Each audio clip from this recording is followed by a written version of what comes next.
Hello, welcome to Talking Politics with Peter Beimers. I am Peter Beimers. If you like this sort of thing, like and subscribe, and click the bell for notifications, and feel free to share as well.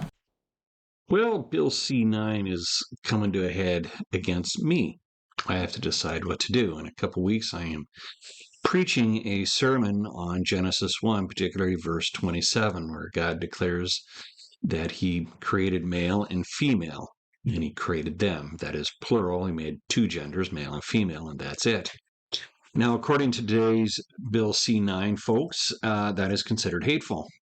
But Bill C-9 really doesn't begin with Bill C-9. Bill C-9's foundation is Bill C-4, the so-called conversion therapy, and in this law, it says that you cannot counsel any person who believes they're the other gender to be the gender that they were born in. You cannot convince a young boy that they are a young boy when they think that they're a young girl, and vice versa. Of course, any parents who decide to raise their child as a boy, their son as a boy, or their daughter as a girl, and the son or daughter decides, they like to be the other gender, those parents can have that child taken away from them. That is what Bill C-4 states can happen.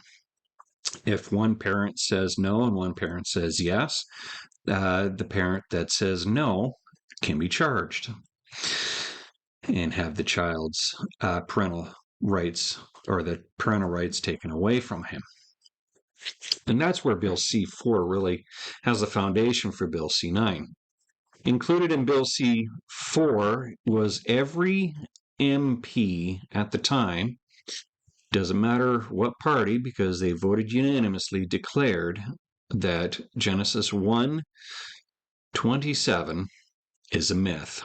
That marriage between man and a woman, as stated in Scripture, is myth. So you can't blame the liberals for this. You can't, but you can blame all MPs. As conservatives, Bloc, NDP, liberals alike are to blame for stating that marriage between a man and a woman exclusively is a myth. And so I am preaching on this verse in a couple weeks. I won't say where. And so Bill C-9 could come back to bite me. Some would say that what I will preach could land me in jail, could land me fines. But I am left with a decision. Do I want to be found guilty in the eyes of mankind or guilty in the eyes of God? I choose to be found guilty in the eyes of mankind and be obedient to God rather than the other way around.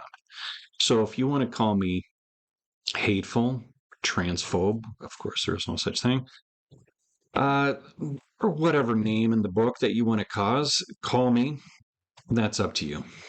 But I would rather stay faithful to the preaching of Scripture and faithful to the truth of biology, medical science, and logic and reason, and just the powers of observation that my eyes have in humanity. So you might think a boy can become a man, or a boy can become a man. That's what they do. But a man can become a woman? No. A man can use a woman's restroom? No. A man can play women's sports? No, they're exclusive to each other. Both are wonderful. To be a man is wonderful. To be a woman is wonderful. But to deny who you are is just mental illness. So yeah, in a few weeks I'll be preaching. I won't say where. If you really want to know, I guess you could send me a message, but I know some of you want to know just so you can create a distraction and create trouble. But I will be preaching the truth. I'll be preaching it boldly and frankly, very comfortably as well. If you've made it this far, thanks for watching. Don't forget to like, subscribe, hit the bell for notifications when new videos are uploaded, and feel free to share as well. Thanks for watching. I'm Peter Beimers, and we'll see you next time.